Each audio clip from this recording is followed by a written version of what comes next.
Yeah, you answered my first question.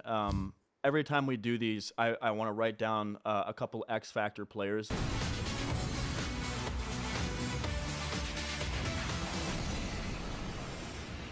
like just guys that I'm excited about, like Yeah, personally, sure, selfishly as a fan. And sure. with this team, I wrote down Kyler Murray, and I wrote down Trey McBride. Um, Okay, to piggyback off what you said about Kyler, uh, I like the bounce back. I think the biggest issue with him has been perception, maturity, and I think the wrong personnel for him. I think he needs to be able to feel like he's the leader of this team now. agreed. I think the injury was humbling. I think he took the time he needed to on a cerebral level to get a little bit tapped into what he needs to do to grow as a quarterback. The injury thing is always a concern, but if he stays healthy next year, I'm projecting a huge bounce back season from him. I just think Yeah, he can really play, and we've seen it for like, you know, 6 weeks at a time, 5 weeks at a yeah, time. We haven't seen a full season yet of Kyler being great, but when we've seen him be great, he's one of the best quarterbacks in football on a talent basis. So I'm really excited for him next year. Um, Another guy I wanted to touch on before we fade out with these yeah, guys, Trey McBride. Um, I think that you and I are both fans of the tight end position. Like we understand for the value in sure. this. I think it's a slept on position. Trey Yeah, McBride very last much so. year, yeah, Trey McBride last year felt like he emerged into a star player. Hmm. He's 24. Last year, he didn't break out until week 8 against Baltimore, but he had Yeah, 81 catches, 825 yards, and three touchdowns last year. And what was that's essentially, insane. yeah, and Half a essentially season. Yeah, 8 weeks as a featured player. And I gave you Hollywood's numbers earlier. He was absolutely their one. yeah. So my question for you is, present company included, right?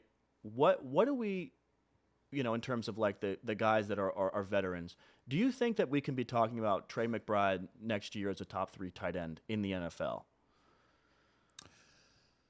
Um, I think it'll take a minute to get there, just knowing Hmm. how the media maneuvers. You know what I mean? Like I watched with my own two eyes Sam Laporta every week be the best Right. be the best tight end in football last year, and then I'm still arguing with people on Twitter like week Mark 14 Andrews. about Yeah, him. yeah, yeah, Yeah, yeah. about him not even being top 5, and I'm like, no, I mean he's really to very much top 5 at this point. It's You know, like coming oh, around now. It's coming around. yeah, yeah, Yeah. no, I know it is, but my point is that public perception is what it is. It's going to be super hard to knock off like a Travis Kelsey and a Yeah. George Kittle and a Mark Andrews, but just for their marketability.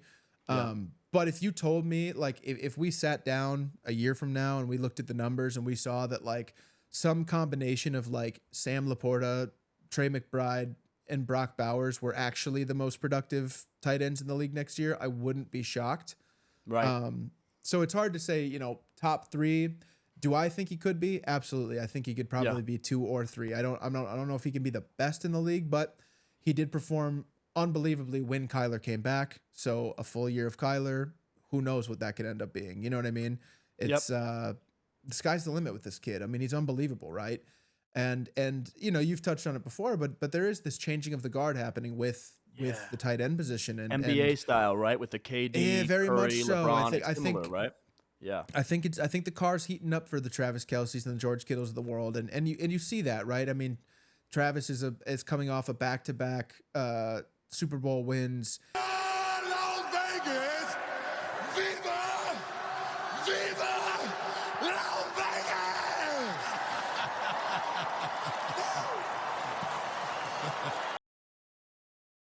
He's got this huge podcast with his brother. He's dating the biggest pop star in the world. Like that's a lot of distraction opposed to a guy like, Sam Laporta or Trey McBride who are like in their respective kind of like small market boring states, like Mm-hmm. there's not like a lot of hoopla going on there. It's Detroit or it's Phoenix, it's like Right. you're able to focus a whole lot more opposed to a Kansas City, a Baltimore, any of these other NFL hubs, San Francisco, another great example, right? It's like Yeah. there's not as much distraction in those cities, which I think results in a lot more just focus on your job.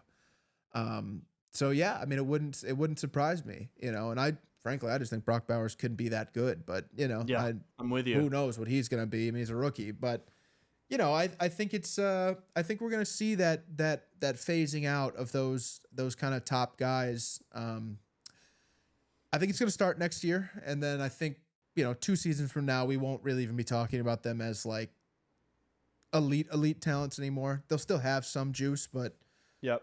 it's going to be hard to top these kids that are coming in, man. These kids are really, really, really talented. I agree. It's a fun time to be a football fan. Yeah.